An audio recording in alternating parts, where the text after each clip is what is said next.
Thank you. Selamat malam, Assalamualaikum warahmatullahi wabarakatuh. Semoga teman-teman sehat-sehat selalu. Jadi di sini gue bakal asistensiin Matek. Mungkin kelanjutan dari asistensi Matek pas UTS. Di asistensi Matek pas sebelum UTS itu sebenarnya beberapa dari materi yang diajarkan yang akan nanti dilanjutkan ini sebenarnya diajarkan sama Dika karena waktu itu gue ngehandle Laplace. Jadi jika teman-teman sempat hadir di asistensi waktu bagiannya Dika, yaitu membahas tentang Fourier,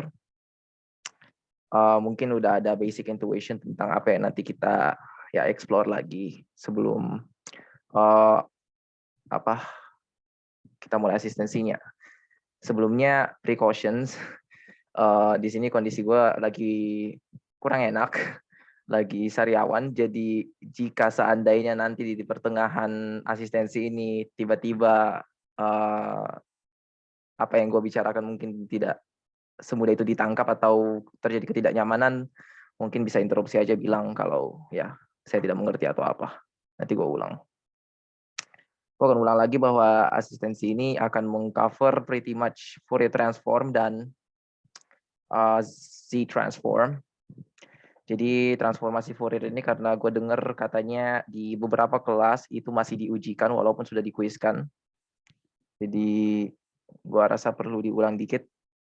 Kemudian Z transform itu mungkin karena di beberapa kelas juga termasuk kelas gue juga mungkin pembahasannya kurang mendalam, jadi mungkin di sini gue bakal coba jelasin lebih lanjut semampu gue. Dan untuk Fourier transform akan mengcover direct sama transformasinya sendiri, terus ada teorema dualitas dikit. Sama untuk Z transform, pretty much transformasi Z itu sendiri, kemudian masalah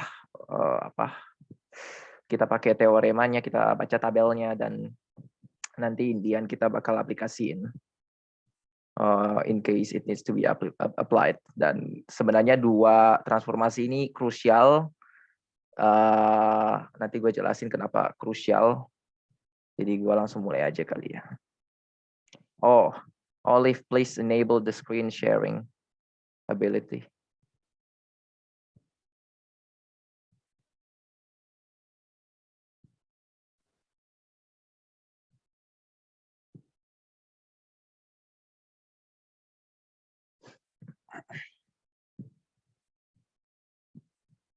Okay, thank you.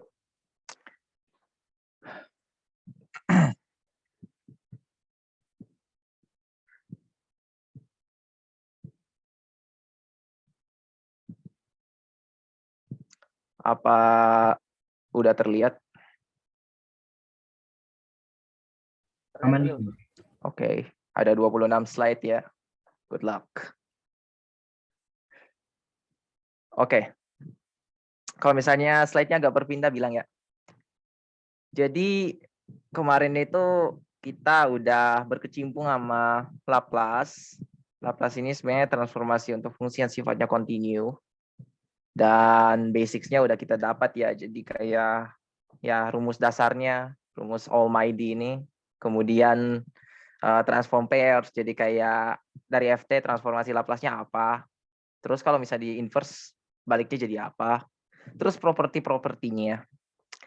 Nah, untuk transformasi Fourier nanti nggak terlalu ada kaitan gitu. Karena memang ya transformasi Fourier itu, sebenarnya Fourier itu mirip Laplace karena S itu literally J omega. Jadi itu sebenarnya domain frekuensi juga. Cuman bedanya adalah kalau di Fourier, itu kita explicitly state the frequency. Jadi secara eksplisit kita state frekuensinya itu pengaruhnya apa. Tapi kalau Laplace ya cuman J omega aja gitu. Kemudian propertinya nanti ini bakal lebih mirip nanti ketika kita lihat transformasi Z. Karena transformasi Z itu sebenarnya transformasi Laplace tapi dalam sistem diskrit. Jadi masalah yang kita hadapi ini untuk menyelesaikannya itu dapat menggunakan persamaan diferensial karena yang paling sering di-encounter itu persamaan diferensial. Masalahnya persamaan diferensial ini nggak hanya persamaan diferensial yang kontinu. Kalau kontinu, kita biasanya minta bantuan Laplace. Tapi kalau dia diskrit, kita minta bantuan Z, transformasi Z. Oke. Fourier itu gunanya buat apa? Jadi singkat cerita, Fourier itu bakal digunain di mata kuliah sinyal dan sistem. Karena kita deal sama pretty much sinyal dan sistem, sinyal dan itu would require fast Fourier transform yang sebenarnya nggak diajarkan sekarang, nanti kelanjutannya di sinyal dan sistem. Jadi diharapkan basic dari Fourier transform ini udah matang lah, supaya nanti ketika tiba waktunya fast Fourier transform, karena itu transformasi Fourier cepat, jadi udah punya intuisi kayak kenapa ini bisa menyebabkan itu gitu. Kemudian untuk transformasi Z itu bakal lebih digunain di teknik kendali, control system. Ya itu so far yang gue tahu, tapi ya kita lihat aja nanti. Jadi kita mulai dari deret Fourier. Mana nih laser pointer? Nah, deret Fourier istilahnya tuh mengubah fungsi, apapun itu fungsinya, menjadi bentuk sebuah deret, di mana deret itu comprises of A0/2 ditambah sigma dari N sampai sama dengan 1 sampai hingga dari AN cos NPX per L tambah BN sin NPX per L. Nah, yang biasanya paling susah kita cari dan memang objektif dari mengubah sebuah fungsi menjadi sebuah deret Fourier adalah mencari A0, AN, dan BN. Oke. Nah, untuk rumusnya sebenarnya kalau dicari itu banyak dan kadang-kadang confusing. Jadi gue sengaja pilih rumus yang ini karena memang ini jelas. Jadi, essentially if you want to find A0 adalah 1/L integral dari 2L fx dx. Kemudian untuk AN 1/L integral 2L fx cos NPX per L dx. BN sama dengan 1/L integral 2L fx sin NPX per L dx. Kemudian kalau misalnya ada trik juga, kalau deretnya itu genap, otomatis sinnya ini 0. Kalau deretnya ganjil, cosnya 0. Oke, atau kebalik, gue lupa. Tapi itu patut diingat karena itu kadang-kadang bakal simplify banget istilahnya kayak penyelesaiannya, karena ya kalau kita nyari 3 integral ini kan makan waktu sebenarnya. Oke. And I believe sebenarnya ini 1/2L ya.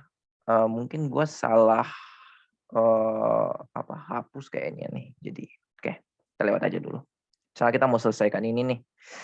Gue ubah ke pen. Oke. Hopefully the pen works. Gue tes dulu. Oke, the pen works.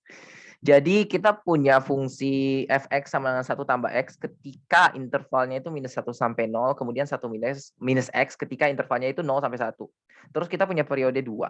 Nah, P ini, periode ini sama dengan 2L. Karena intervalnya kan tadi dari, pokoknya intervalnya kan 2L. Berarti kalau transformasi Fourier itu kita ngintegrasiin sesuatu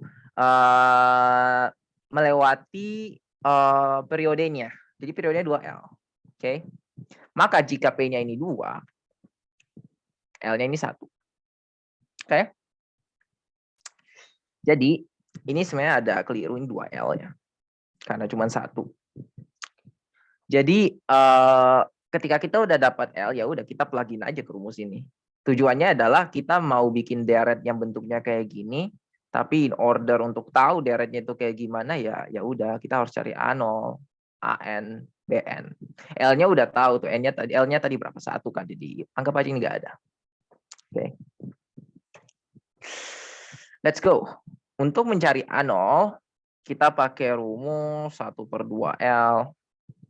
Integral itu kan dari 2L ya, karena dari sini -1 sampai 1. Oke. Kemudian fx dx. Oke. Nah, integral ini linear. Kenapa dia linear? Karena dia punya 2 properti, aditivitas dan homogenitas. Karena sifatnya aditivitas, integral dari A tambah B, ya assume it like that, itu integral A tambah integral B. Homogenitas berarti jika kita punya satu konstanta dikali dengan fungsi yang akan diintegralkan, maka hasilnya adalah konstanta itu dikalikan fungsi yang diintegralkan. Oke. Dua identitas ini penting biar kita bisa manipulasi integral ini. Jadi 1/2L maka essentially ini jadi 1/2 karena L-nya 1. Saya taruh di dalam kurung besar karena kenapa pakai saya? Formal banget. -1 dan 1 ini mau gua pecah jadi 2 interval. Jadi dari -1 sampai 0. Fungsinya apa? 1 tambah X dx. Kemudian ditambah integral dari 0 sampai 1. 1 minus X dx. I believe harus dalam kurung kayak gini. Oke. Terus ya, the problem is how do we integrate it? Well, very simple. Ini cuma sebuah polinomial biasa. Jadi kita tinggal 1/2. Terus, ya main nih. 1 tambah X ini integralnya X tambah X kuadrat per 2. Kita evaluasi dari batasannya dari -1 sampai 0. Kemudian kita integralin satunya lagi. Berarti tambah, ini berarti jadi X minus X kuadrat per 2. Diintegralkan dari 0 sampai 1. Bla bla bla bla bla, hasilnya nanti 1/2. Oke. So far so good. Sekarang kita cari AN dan BN. Ini yang bagian paling mantap dari deret Fourier karena kita punya cos dan sin. Ini yang akan menyulitkan kita kalian ya. Tapi apa ya? Kan ada kalkulator juga jadi sebenarnya nggak terlalu susah. Yang penting kita bisa turunin rumusnya aja. Nanti let the calculator do the work lah. Simbolab itu harusnya udah capable buat ngehandle hal-hal kayak gini. Tapi kadang-kadang kalau nggak Simbolab, Wolfram sih. Oke. Sekarang kita lihat AN. AN itu 1/L. Integral -1 sampai 1 karena masih 2L. Oke. Terus fx cos npx dx. Oke. Karena L-nya tadi 1 ya. Nah, berarti integralnya ini bakal jadi karena L-nya 1 ya hilang. Jadi integral dari -1 sampai 0 fx pada saat -1 sampai 0 ya 1 tambah x cosinus npx dx. Terus ditambah dengan integral dari 0 sampai 1 fx saat 0 sampai 1 yaitu 1 minus x, 1 minus x. Terus cosinus lagi npx dx. Ya. Ini ceritanya bakal panjang banget. Tapi in the end ini partial integration. Jadi anggap ini U, anggap ini dv. Ya, anggap ini W, anggap ini dv. Sama aja kan. Terus nanti ya U sama dengan 1 tambah X. Maka DU sama dengan DX. Gitu kan. Terus V sama dengan 1 minus X. DV sama dengan minus DX. Atau ya DV sama minus DX. Dan DX sama dengan minus DV. Kemudian, ini sebenarnya jangan DV ya. Wait, sorry.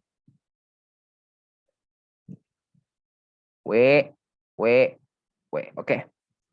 Kemudian untuk DV-nya, ini kan cos npx dx. Maka V adalah integral dari ini, yaitu sin npx per nv ditambah c. Tapi kita nggak perlu karena nanti dievaluasi. Oke. Nanti dari partial integral ini ya rumusnya kan ya integral U dv sama dengan U kali V. Ini kalau misalnya ada batas interval misalnya dari A sampai B, maka ini dievaluasi dari A sampai B juga dikurangi integral dari A, B, V, D. Oke. Jadi itu garis besarnya kita nggak terlalu ke situ, agak panjang. Jadi langsung aja kita evaluasi integralnya. Nanti di sisi yang kiri ini integralnya bakal jadi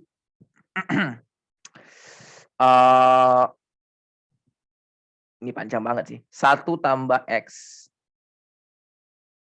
sin NPX dibagi NP, kayak rumus yang tadi ini. Terus kita evaluasi dari -1 sampai 0. Kemudian kita kurang dengan integran -1 sampai 0 sin NPX per NV dx. Oke. Terus kita tambah, karena kita mau lihat yang sebelah kanannya juga. Gak jauh beda dari ini sebenarnya, cuman berubah tanda aja harusnya. Jadi nanti dia bakal jadi minus ya. Oke, minus, atau langsung aja, gue langsung aja karena ini panjang banget. Jadi nanti ditambah, terus kita taruh dalam kurung 1 kurang X sin NPX per NV. Kita evaluasi sekarang dari 0 sampai 1, terus kita kurang dengan ini VDU, atau sebenarnya di sini VDW ya. Cuman karena nanti DW-nya ini minus, maka ini bakal berubah jadi plus. Dan ya kita integralin sisanya, sebenarnya sama kayak gini aja sih. Integral dari 0 sampai 1 sin NVX per NV dx. Oke. Nah, ini nih panjang kan? Ini nih panjang banget. Cuman nanti kayak kita plugin nilainya aja. Jadi kayak 0 otomatis ini kita ambil limit karena nggak perlu ambil limit sih. Ini kan bakal jadi 0. Terus kalau -1 ini juga bakal jadi 0. Jadi sebenarnya ini mah hilang. Oke. Kemudian yang ini juga pretty much bakal jadi 0. Jadi ini juga hilang. Oke.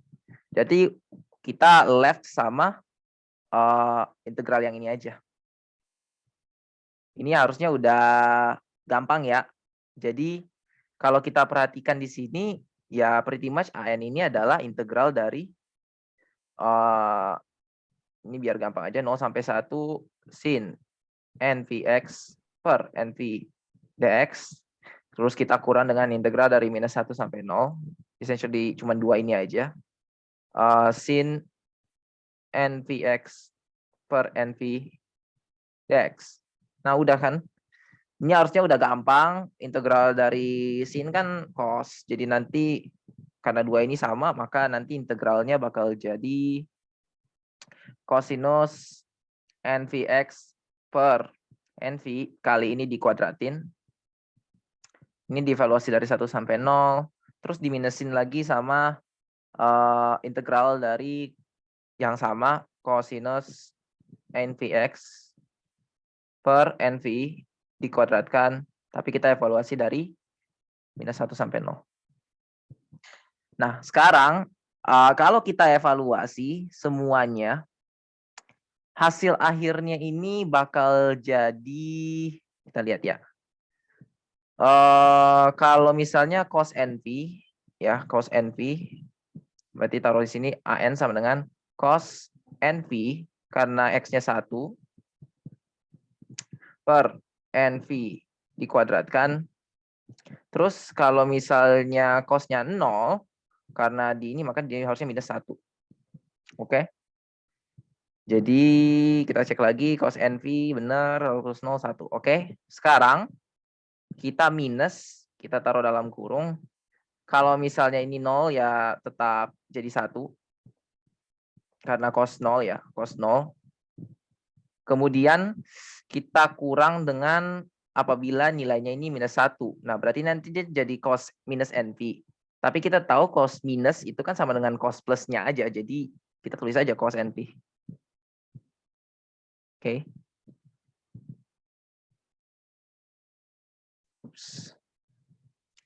Nah, ini bakal add up to be 2 cos NV per NV dikuadratkan dikurangi 2. Oke. Tapi di sini kita nggak mungkin pakai cos-cos lagi. Sebenarnya kalau yang jawabannya udah kayak gini udah oke sih, udah bener. Cuman kita mau ubah supaya nilainya ini bisa ditebak. Kenapa? Karena kalau kita balik lagi ke sini, N-nya ini kan diskrit ya sifatnya. Jadi N sama dengan 1, 2, 3, sampai tak hingga. Berarti kalau kita perhatikan di fungsi ini, kita lihat ya. Kalau N-nya 1, berarti kan dia itu kan cos V, gimana cara tulisnya ya? Cos V per V kuadrat ya. Oke. Nah, kalau dia kayak gini, maka cos V itu kan 1 ya. Berarti kan 1 per V kuadrat. Oke. Sekarang kita lihat kalau nilainya itu N sama dengan 2. Kalau N sama dengan 2, ini sorry agak acak-acakan. Kalau N-nya sama dengan 2, berarti ini kan jadi cos 2V per 4V kuadrat.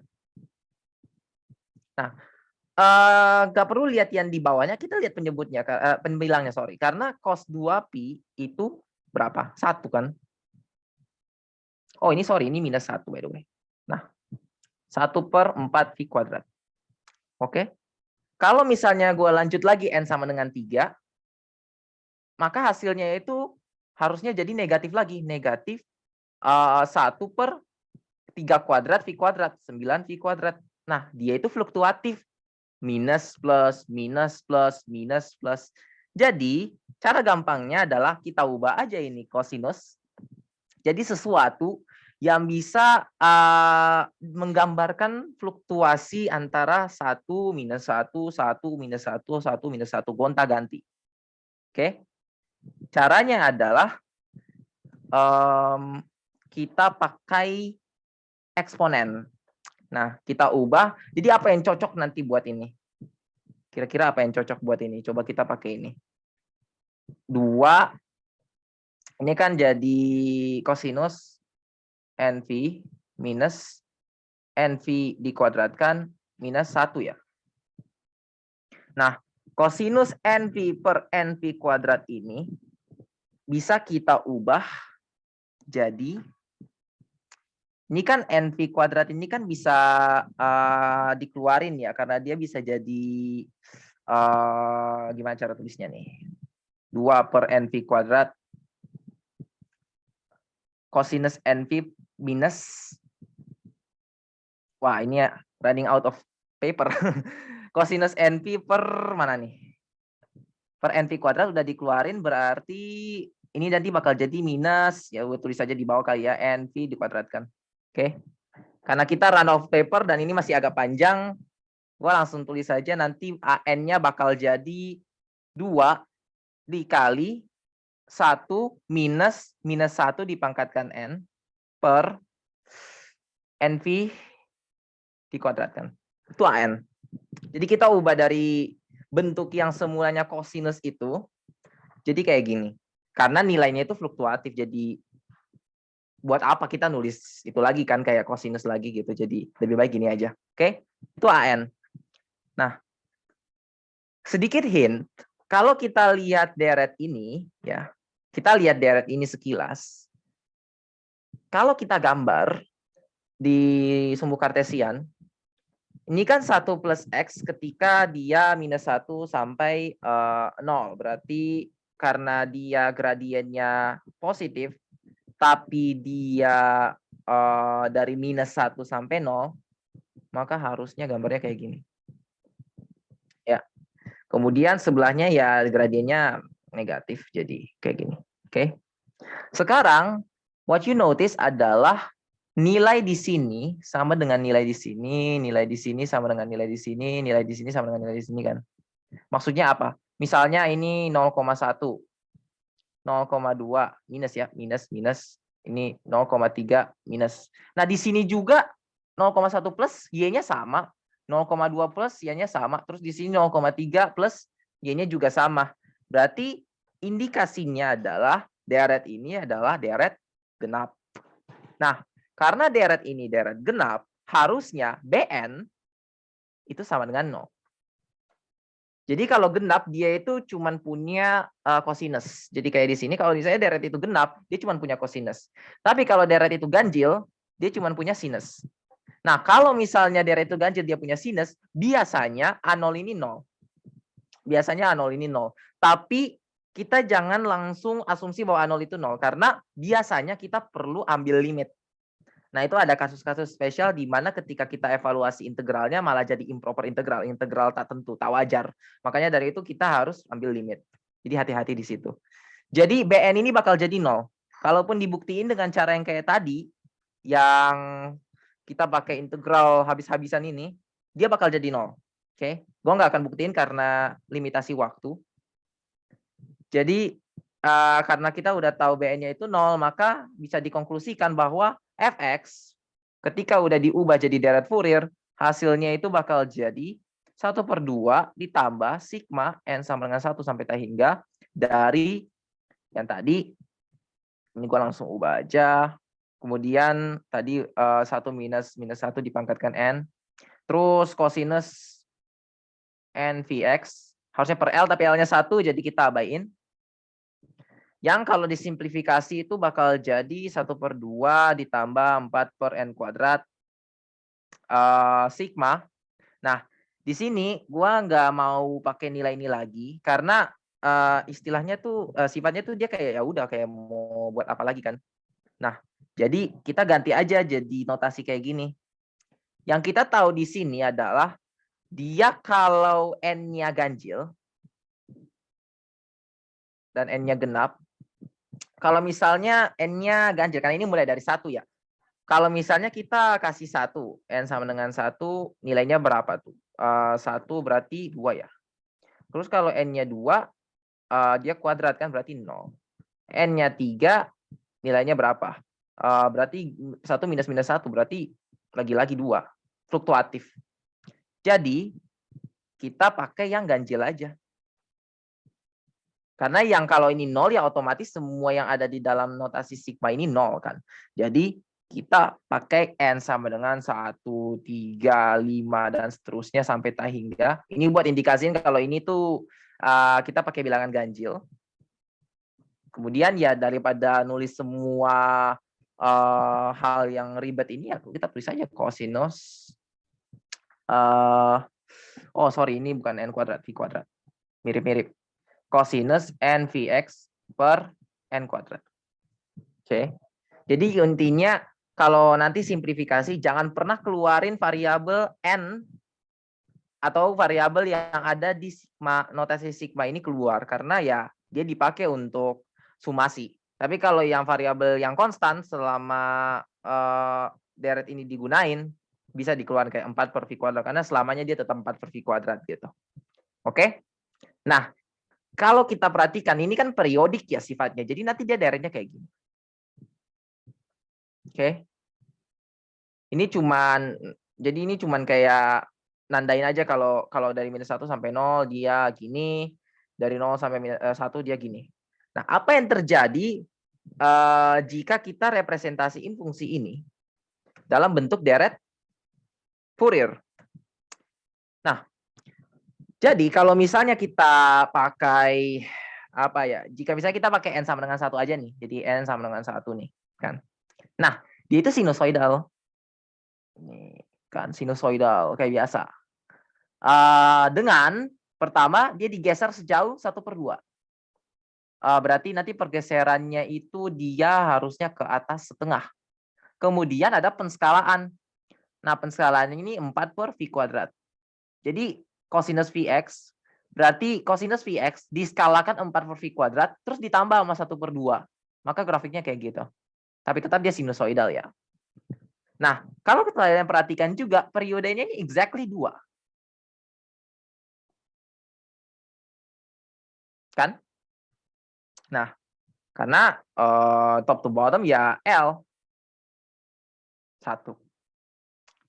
Kalau misalnya deret ini kita tambah, jadi kayak instead of using n sama dengan 1, kita pakai n sama 1,3. Nah, dia itu bakal jadi kayak gini. Jadi ada notice ada sesuatu, ada tambahan dikit di sini. Sebenarnya agak ada sesuatu ke sana juga, cuman nggak kelihatan. Tapi kalau kita perhatikan dari yang semulanya itu dia ya steady sinusoidal, dia malah jadi kayak keapit-apit gitu. Jadi makin kayak segitiga gitu. Segitiga-ish. Nah, Kalau kita tambah lagi sekarang N sama dengan 135, kita tambah lagi, maka dia makin diapit gitu. Jadi dia udah seakan-akan segitiga. Just like apa yang kita cari, objektif kita yang kayak gini nih. Nah, makanya sampai N-nya tak hingga, baru tuh dia kayak smooth gitulah. Nah, kalau kita perhatikan juga kalau gue perbesar, dia tuh jadi kayak gini. Nah, notice di sini tuh kayak ada fluktuasi dikit. Jadi inti dari penggunaan N yang makin besar adalah kita mau kasih batasan untuk ini. Jadi nanti dia bakal makin menyempit. Jadi kalau gua hapus ini, kalian perhatikan di sini, dia kan kayak agak menekung gitu. Jadi kayak gini nih. Tapi yang di sini tuh dia kayak udah lurus aja gitu. Nah, tapi dia nggak sepenuhnya lurus. Paling bagus contohnya itu kalau misalnya kita bikin fungsi square wave. Jadi dia kayak gini. Tahu kan kayak di DSD dulu itu ada square wave, kapan dia 1, kapan dia 0 logic state-nya. Nah, kalau misalnya kita pakai Fourier, nanti tuh dia kayak gini.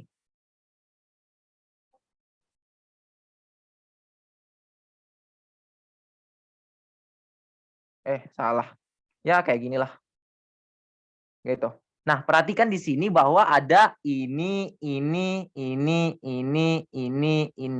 Jadi kayak ada loncatan gitu, baru dia kayak stable. Terus pas dia mau turun lagi, ada loncatan lagi, baru dia turun gitu. Nah, gue lupa ini namanya apa. Tapi prinsip dari penggunaan N yang makin besar sampai tak hingga itu adalah untuk mengecilkan fluktuasi yang ada di sini. Jadi nanti dia bakal makin smooth sampai dia jadi square wave. Oke. So far so good, ada pertanyaan?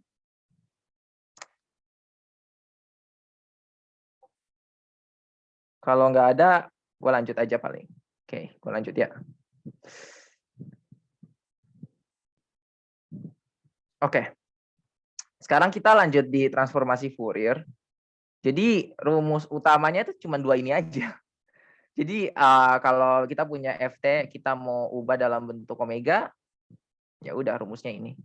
Tapi kalau misalnya kita punya fungsi dalam domain frekuensi, kita mau ubah ke domain waktu, ya udah ini. Oke. Sekarang gimana caranya kita utilize? Kita coba pakai sebelum utilize ya, ada sifat-sifatnya ya. Ini sama aja kayak tabel yang Laplace tadi, mana tuh? Ini mirip. Jadi ini transform pair namanya. Jadi kalau time domain sinyalnya ini, maka Fourier transformnya jadi kayak gini. Terus kalau UT dia jadi kayak gini. Terus kalau K dia jadi kayak gini. Terus kalau sinus dia jadi kayak gini. Dan lain sebagainya. Kemudian ini properti-propertinya mirip-mirip dengan yang tadi di Laplace. Yang ini, mana tuh? Ini properties. Jadi kalau misalnya ada pergeseran, linearitas, kayak ada berapa nih? 2 pergeseran, konjugasi, time reversal, scaling, penskalaan, bahkan konvolusi juga, perkalian, pokoknya ada propertinya yang bisa digunakan untuk ya mensimplifikasi aja kayak nanti kita ngubahnya kayak gimana. Sekarang kita coba pakai contoh yang ini. Ini ada di PR sih, PR gue sendiri. Tapi gue rasa ini cukup untuk representasiin bukan hanya transformasi Fourier dan inverse-nya, tapi ada satu teorema juga yang penting. Jadi kita mau transformasiin yang ini, kemudian kita transformasiin yang XT, kemudian kita transformasiin yang XJ omega. Oke. Jadi kalau di XT kita perhatikan ini udah ditulis sebenarnya. Jadi F-nya itu bernilai 1 ketika dia dari -3 sampai -1. Kemudian fungsinya lagi ini bakal nilainya 1 ketika dia X-nya itu 1 sampai 3. Oke. Nah, transformasi Fourier-nya gimana? Ya, kita pakai rumus X omega sama dengan integral dari minus tak hingga sampai tak hingga. Benar nggak itu minus tak hingga sampai tak hingga? Oke. Dari XT E pangkat minus J omega T dt. Oke.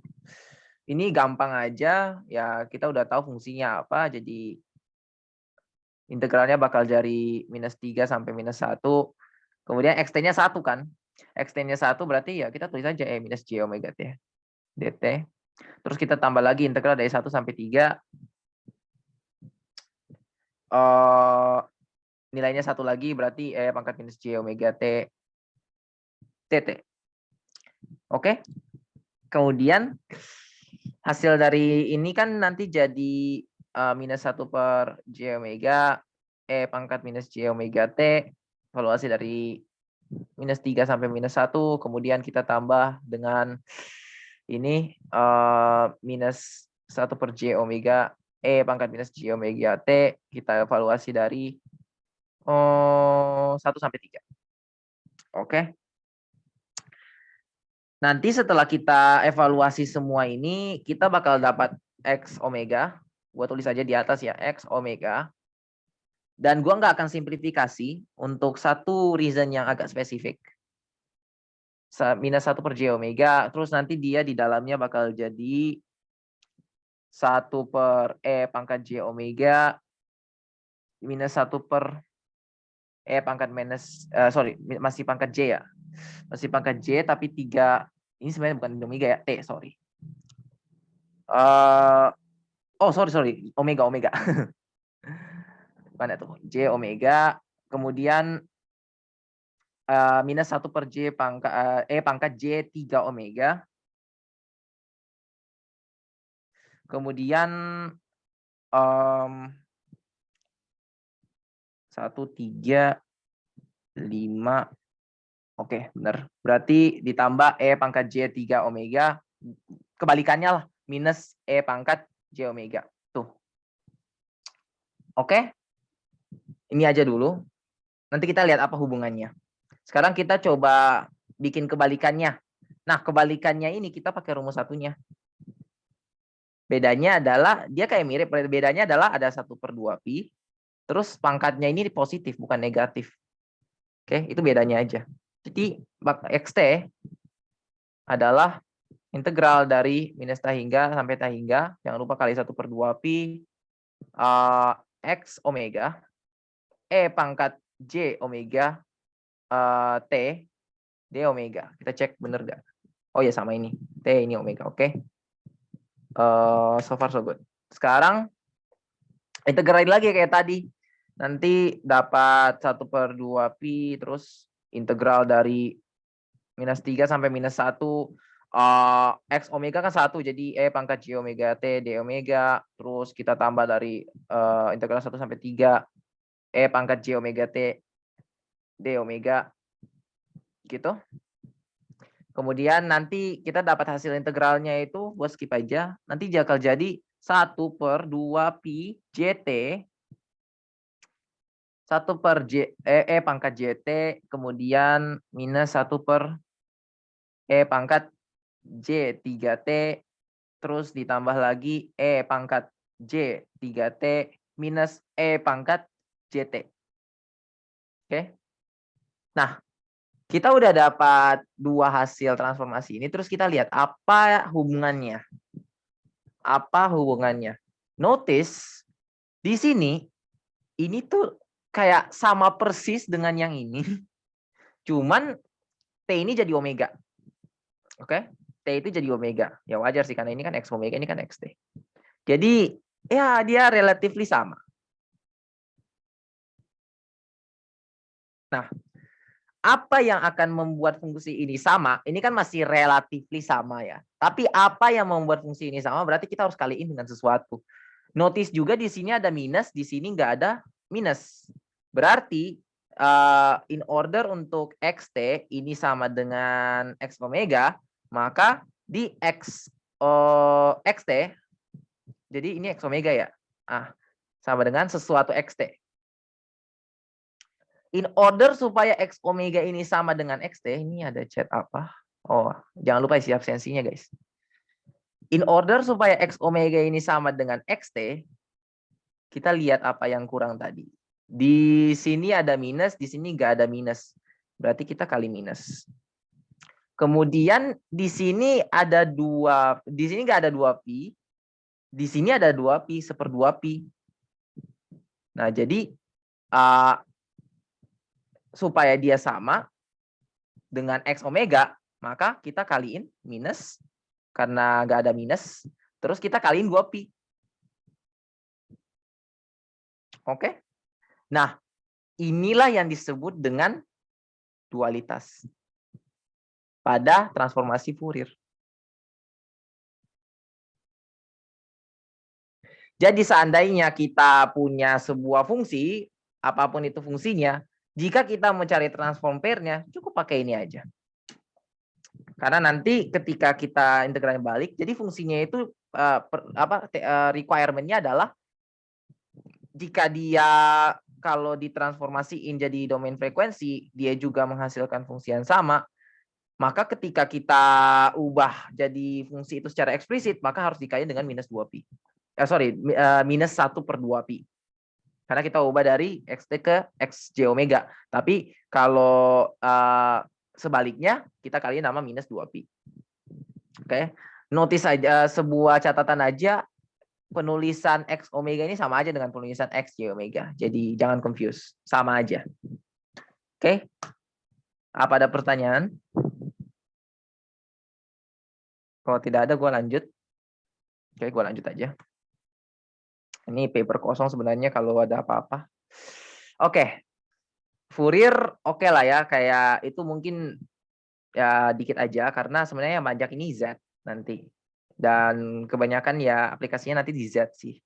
Fourier ini yang penting tahu rumus ini. Terus kita tahu cara ngintegralin biar kita bisa cari deretnya. Kemudian yang paling penting sih kita punya basic Laplace. Biar kayak kita ngerti apa yang kita kerjain gitu. Nah sekarang kita masuk ke Z. Z ini Laplace, oke? Z itu Laplace. Bedanya adalah kalau di Z itu bentuknya itu diskrit, nih diskrit. Tapi kalau Laplace dia itu continue. Nah, diskrit itu apa? Diskrit itu kalau misalnya dia diskrit itu anti continue, jadi kayak kalau continue itu kayak gini. Continue kan? Tapi kalau diskrit itu dia kayak ya gini, gini, terus gini, gini, gini. Diskrit. Jadi dia kayak nggak continue gitu loh. Nah, jadi untuk mengubah fungsi yang nggak continue itu jadi sebuah fungsi berdomain Z, maka untuk mentransformnya kita pakai rumus ini, summation yang ini. Nah, kenapa gua nggak include inverse kayak yang ada di sini? Karena nggak perlu. Kita nanti pakai tabel aja. Inverse itu I believe require integral. Dan ya integral kompleks itu agak susah. Jadi mending pakai tabel aja. Yang perlu diingat di sini cuma satu hal, bahwa tidak selamanya semua fungsi diskrit itu bisa ditransformasikan ke jadi sebuah fungsi dengan domain Z. Syaratnya satu. Syaratnya adalah fungsi diskrit dengan domain waktu itu dia harus konvergen. Jadi xt harus konvergen. Maka jika dia ditransformasikan, maka xz ini akan konvergen juga. Nah, makanya ketika kita transformasi nanti itu bakal ada yang namanya ROC. Bukan Republic of China, tapi Region of Convergence. Lebih jelasnya kita lihat di sini. Jadi, seperti biasa ada tabelnya. Kalau sequence-nya ini, dan lain sebagainya, maka transformnya jadi ini, gitu. Terus ada juga di sebelah sini ada transformnya juga, ya sama, relatively. Ini sama aja ya, yang UN ini sama UN yang di kiri, sama aja. Ini kan kalau misalnya kita kali Z per Z, kan jadi Z per Z-1, sama aja. Oke.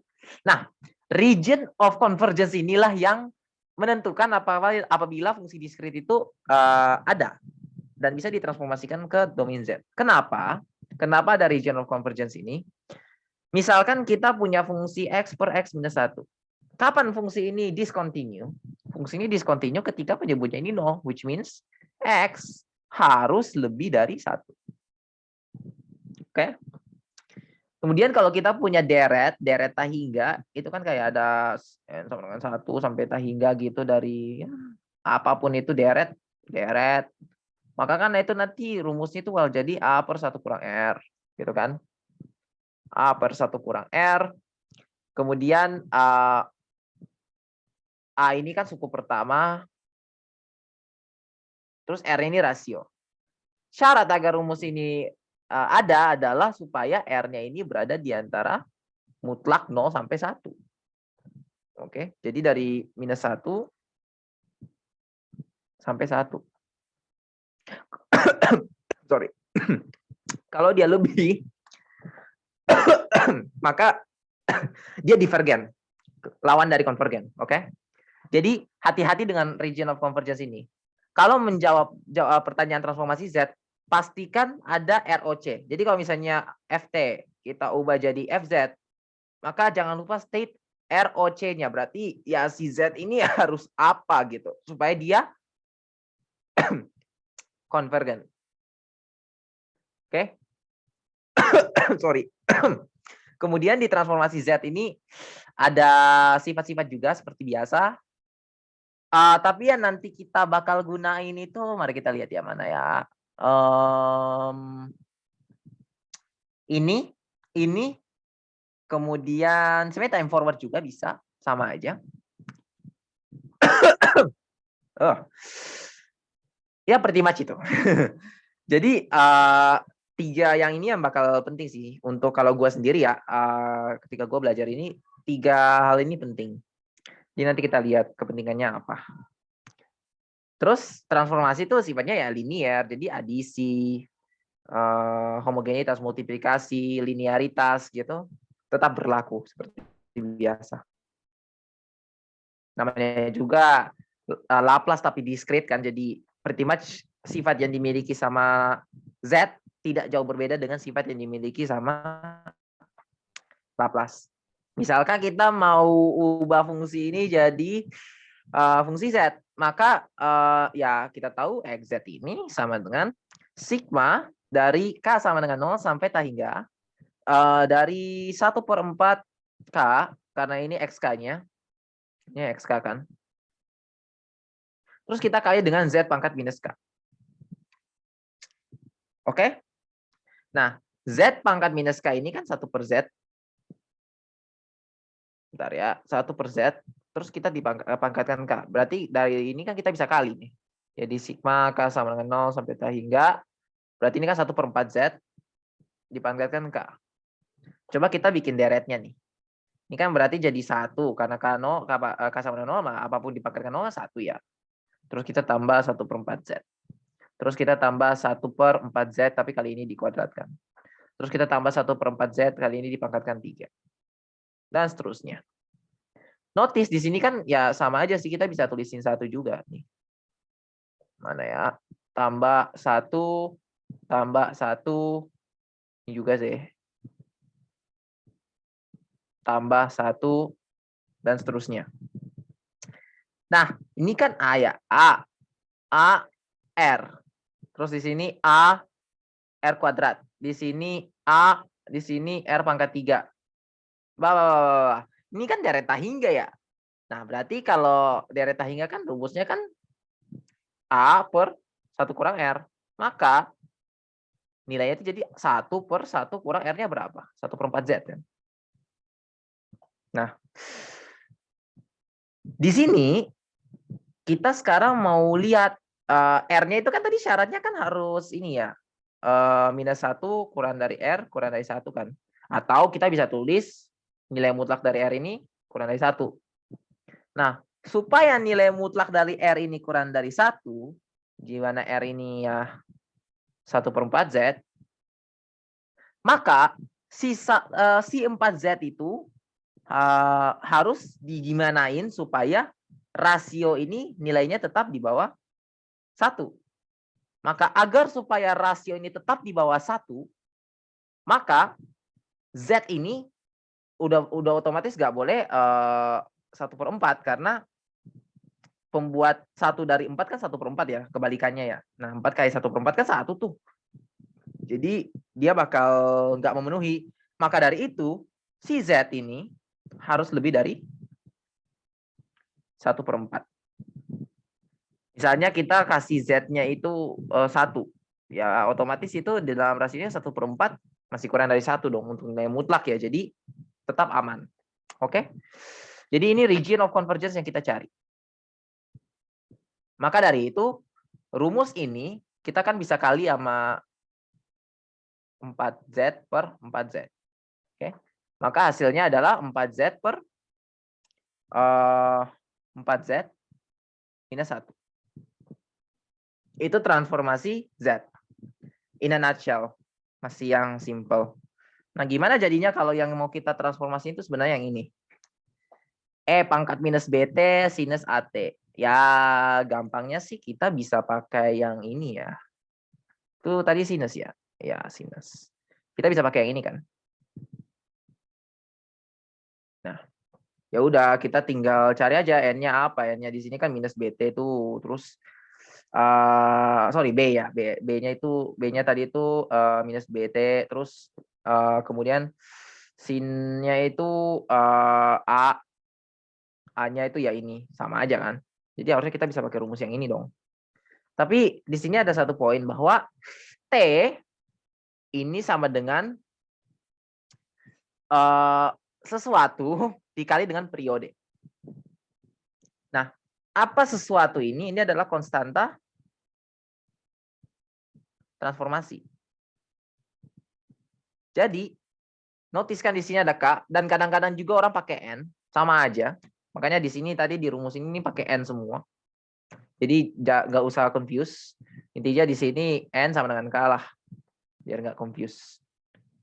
Nah, berarti di sini XT-nya itu sebenarnya adalah E pangkat minus B KT sinus A KT. Oke? Supaya muncul K-nya nih. Karena kita nggak punya transformasi, kita kan butuh K nih. Nggak ada K-nya kan, nah kita pakai hubungan itu. Terus kita ubah sinus ini jadi sesuatu yang ya bisa kita gunain di deret. Maksudnya kayak ada aditivitasnya gitu. Maka dari itu kita bisa ubah sinus AKT ini menjadi bentuk kompleks. Jadi sinus AKT ini sama saja dengan E dipangkatkan JAKT dikurang E dipangkatkan minus JAKT dibagi dengan C2. Oke. Nah, gua jarang pakai notasi E pangkat ini karena makan tempat. Jadi gua simplifikasi jadi X. Biar nggak makan tempat lah istilahnya. Per C2. Sama aja. Kemudian dari sini kita bisa pakai supaya kita nyari nih hasil transformasinya itu ya gimana. Maka ketika kita transformasiin ZZ ini XT kan jadi nanti XZ ya. Maka hasilnya itu sama dengan sigma K sama dengan 0 sampai tak hingga dari eksponensial yang ini gua ubah jadi eksponensial minus BKT terus yang sinus AKT gue ubah jadi yang sebelah kanan ini. Oke, jadi eksponensial JAKT minus eksponensial minus JAKT per J2. Oke, J2 ini konstan, kita keluar. Oke, selamanya dia bakal di luar. Nah, sekarang ini kan kita kali ke dalam ya. Jadi kita bisa pisah sigmanya. Sama kayak integral lah. Memang integral itu sigma sebenarnya, sigma kontinu. Eksponensial minus BKT, eksponensial JAKT, terus kita kurang lagi dengan sigma satunya. Eksponensial minus BKT, eksponensial minus JAKT. Jangan lupa semua ini kita kali dengan oh ya, gue lupa satu. Z pangkat minus K. Jangan lupa. Z pangkat minus K. Oke. Nih, gue geser aja kali ya. Biar jelas. Z minus K tambah sigma K sama dengan 0. Hingga. Oke. Nah, sekarang dari sini kita bisa ubah jadi transformasi biasa. Z pangkat minus K ini kan nanti bakal jadi kayak gini ya. 1/J2. Nah, Z pangkat minus K ini kan sama dengan Z pangkat K ya. Jadi, deret ini bisa kita ubah jadi eksponensial. K ini kan bisa keluar ya. K ini kan bisa keluar. Ingat, ini eksponensial ya. Eksponensial dari X sama dengan E pangkat X. Oke, biar nggak confused. Sekarang, K ini bisa keluar, kita gabung dengan K yang ada di luar. Jadi nanti dia bakal jadi ya relatively nanti pangkat K. Sekarang kita lihat eksponensial dikali eksponensial sesuatu, maka ya apapun di dalamnya ini bakal dijumlah. Jadi hasil penjumlahannya adalah minus B tambah JA dikali T. Oke. Terus kita bagi dengan Z, karena Z pangkat minus K. Nah, setelah itu ya satunya lagi kita perlakukan yang sama. Maka nanti jika kita perlakukan dengan sama, maka ya nanti jadi eksponensial minus B minus JA. Oke, dikalikan dengan T, dipangkatkan K, semuanya dibagi dengan Z. Oke. Nah, sekarang kita ubah jadi domain Z, karena ya ini kan udah rumus baku ya, rumus standar. Nah, kalau kita perhatikan juga kan ya mirip-mirip kayak gini lah. Mana tuh tadi? Ini kan. Semuanya udah dipangkatin K, maka nanti dia bakal jadi deret kayak gini kan. Jadi kita tahu ini nih udah jadi rasio nih. 1/4 Z ini udah jadi rasio. Sekarang gue perbaiki tulisan gue karena udah kacau. 1/J2. Nah, kalau kita pakai rasio kayak tadi, terus kita kaliin sama Z, kayak yang ini, ya kita kaliin. Nanti dia bakal berubah jadi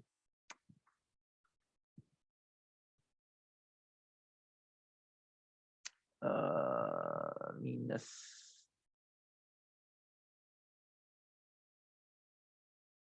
ini Z per Z minus eksponensial minus B tambah JA dikalikan T. Kemudian nanti kita kurang lagi dengan yang ini.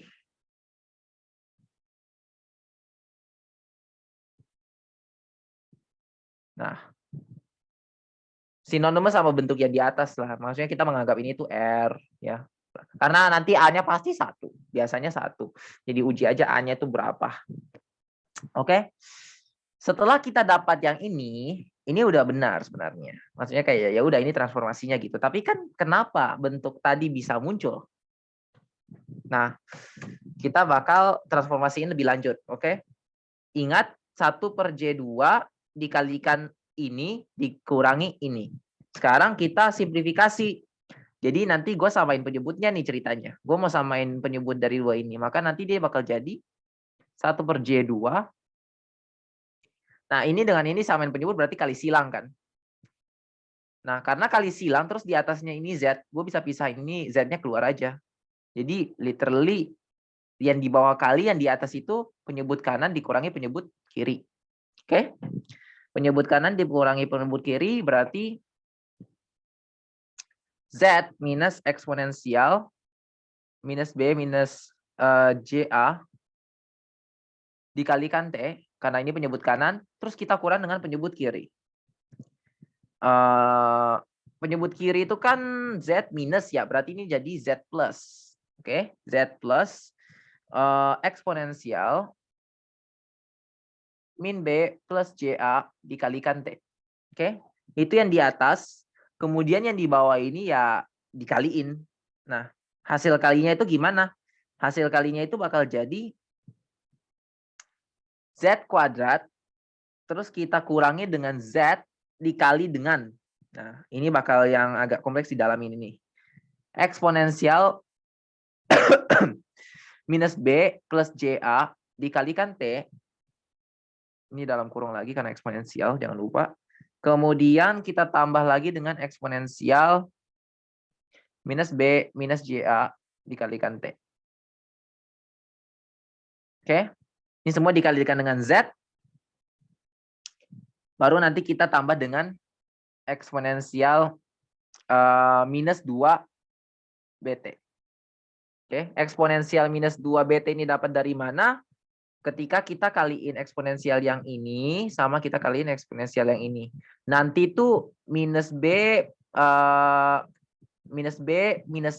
ketemu minus B jadi minus 2B. Sama kalau JA sama minus JA, karena nanti kan ditambah nih kan sifatnya. Jadi dia bakal jadi kayak eksponensial, minus-minus hilang nih. Nah nanti jadi minus B plus JA, terus minus B lagi, minus JA, baru dikali dengan T. Nah ini kan nanti hilang nih, maka jadi minus 2 BT. Oke? Jadi panjangnya kayak gini. Nah sekarang kita simplifikasi nih. Ini sama ini coret nih. Nah tinggal yang di atas dong. Sekarang yang di atas ini kita bikinnya gimana? Nah, in order untuk supaya yang di atas ini bisa lebih simplified, sebenarnya ini udah simplified sih, udah oke lah. Nah, yang perlu kita lakukan sebenarnya di sini adalah manipulasi aljabar aja. Jadi kita tahu tuh kalau misalnya, bentar, perhatikan dulu. Jadi kita tahu tuh kalau misalnya di bawah ini kan kita bikin yang bawah dulu ya penyebut dulu, kita expand. Z kuadrat minus Z dikali, ini kita expand, jadi dia bakal jadi eksponensial minus BT, eksponensial minus JAT. Ini cukup dipisah aja. Jadi kan bentuknya kan dari awalnya tuh kan minus B tambah JA dikalikan T. Maka dia jadi E pangkat minus BT, kita kali lagi dengan E pangkat JAT. Oke, simple. Terus kita tambah dengan eksponensial minus BT, eksponensial minus JAT. Terus ditambah dengan eksponensial minus 2 BT. Oke. Notice bahwa bentuk yang ada di bawah dan di atas ini mirip-mirip. Oke. Bedanya itu dikurang, yang satu di bawah itu ditambah, yang satu di bawah itu dikurang. Nah, kita lihat bentuk yang di atasnya dia sekalian. Ini kan bakal jadi sama juga eksponensial minus BT. Ini minus ya. Eksponensial minus JAT. Kemudian kita kurangi dengan, kita tambah ya. Ini tambahin apa? Eksponensial minus BT, eksponensial minus JAT. Oke. Nah, sekarang eksponensial BT kita bisa faktorin keluar. Begitupun juga dengan yang di bawah. Sekarang kita work out yang pembilangnya dulu. Kalau misalnya gua keluarin eksponensial BT ini, maka di dalamnya itu ya ada penjumlahan antara eksponensial minus JAT dikurang eksponensial minus JAT. Bentar, gue cek dulu apa ada yang salah. Oh, ini plus, sorry. Oke, itu plus.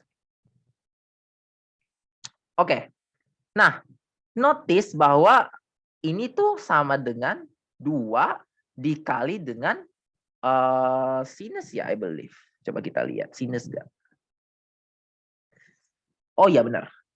2J, harusnya J2 ya. J2 sinus, ini kan J minus J, berarti harusnya ini AT. Oke. Kenapa gue bisa konklusiin kayak gini? Karena tadi literally kita baru aja tuh ubah ini jadi kayak bentuknya kayak gini. Maka kalau misalnya ini tuh sama dengan,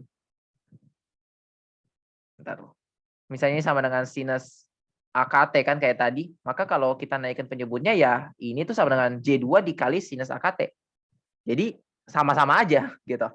Jadi essentially pembilangnya jadi kayak gini.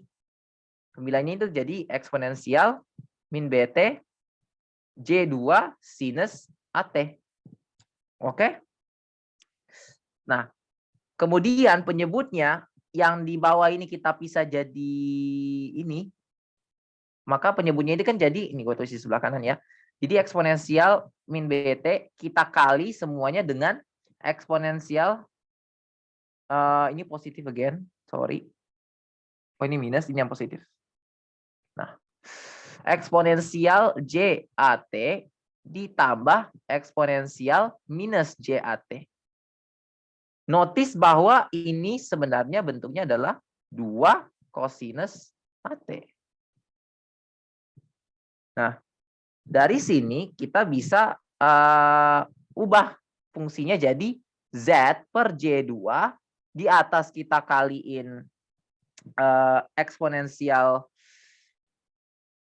min BT sinus AT dikali J2, terus di penyebutnya ini kita bisa ubah jadi Z kuadrat minus Z eksponensial minus BT, terus dikali dengan 2 kosinus AT, terus ditambah lagi dengan eksponensial minus 2 BT. J2 coret. Maka hasil akhirnya adalah Z eksponensial minus BT sinus AT per Z kuadrat kurang 2Z eksponensial min BT kosinus AT ditambah eksponensial minus 2 BT. Kita lihat sama enggak? Sinus ABZ, bentar ya, kita tulis sin ABZ per, mana lagi tuh? Z kuadrat 2 cos ABZ tambah B kuadrat.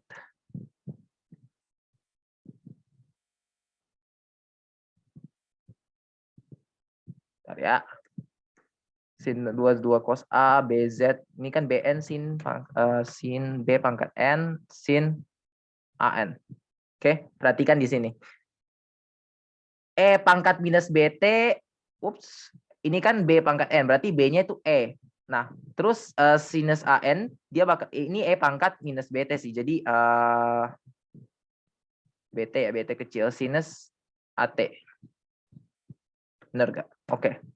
Bener nih kan? Nah, perhatikan bentuknya itu sinonimus gitu kan. Z, ada Z. Terus B ini kan tadi E pangkat minus B. Minus BT by the way. Karena tadi kan E pangkat minus BT sama dengan E pangkat minus B KT. Nah, berarti ini sama dengan E pangkat minus BT terus dipangkatin nama K. Nah, berarti B-nya ini adalah E pangkat minus BT. Sama kan? Ada. Terus sinus A-nya tadi itu berapa? A-nya tadi ya A. Jadi AT nih ada. Kita lihat di bawahnya juga ada Z kuadrat. 2Z ada. B-nya tadi eksponensial minus BT. Cos A ya cos AT. Terus B kuadrat ya eksponensial minus 2BT. Karena tadi eksponensial minus BT dipangkatkan 2 berarti eksponensial minus 2BT. Berarti ya hasil akhirnya ini. Jadi penurunan rumusnya sepanjang itu. Makanya kita pakai tabel. Ini baru transformasi Z. Kalau misalnya dia transformasi Z inverse, lebih parah lagi lah. Jadi ini gambaran awal aja kayak serumit apa transformasi Z itu. Jadi ini untuk transformasi Z dari E pangkat minus BT sinus AT. Di sini ada pertanyaan nggak? Dari dua ini. Ini panjang sebenarnya. Oke, kalau nggak ada, sekarang inverse itu essentially kita cuma lihat tabel ini aja sih. Kita nggak akan turunin serumit tadi. Yang penting kayak ya pandai-pandainya kayak kita gunainnya itu kayak gimana. Terus kita juga tahu ada sifat-sifatnya kayak gini. Tadi kan gue bilangnya ada sifat 789 nih. Nah, sifat 789 ini utilization-nya gimana? Kita lihat di soal yang persamaan diferensial. Jadi di persamaan diferensial ini ada yang namanya shifting nih. Ini kan nggak shift nih, ini yang shift. Jadi kalau kita perhatikan di sini, kalau dia forward two steps nih, X terus N tambah 2 kayak gini, maka yang akhirnya itu dia jadi Z kuadrat, XZ minus X0 minus X1 Z pangkat minus 1. X0 di sini berarti X saat 0, X1 yaitu X saat 1. Oke, disclaimer aja. Maka ini kan jadi 2, terus kita kali nih Z kuadrat dalam kurung YZ minus Y0 minus Z minus 1 Y1. Oke, so far so good. Terus minus 3, nah sekarang Y tapi di shift 1, berarti kita pakai yang di atas nih. Nah, berarti kan dia jadi 3Z dikali XZ minus X0. Berarti YZ minus Y0. Oke, Yang ini kan 2, berarti ya kalau diubah ya jadi 2YZ aja. Transformasi Z dari YN adalah YZ gitu. Nah, sekarang yang ini nih, ini kan nggak ada di tabel ya. Paling yang ada cuma ini nih, kita cuma punya bahan bakarnya cuma ini aja nih. Tapi ya di tabel itu gimana gitu. Nah, caranya adalah kita pakai sifat yang 7, yang ini. Kita pakai yang ini. Nah, kita tahu bahwa untuk ya katakanlah xn sama dengan n. Oke, maka ya x0 sama dengan 0 kan. Nah, jika kita shift 1 kali, oke, terus kita mau transformin jadi z, kita pakai sifat yang ini nih. Berarti dia jadi z xz minus x0. Oke, z xz ini kan kalau misalnya kita ubah jadi z, ini kan kita pakai yang nomor 6.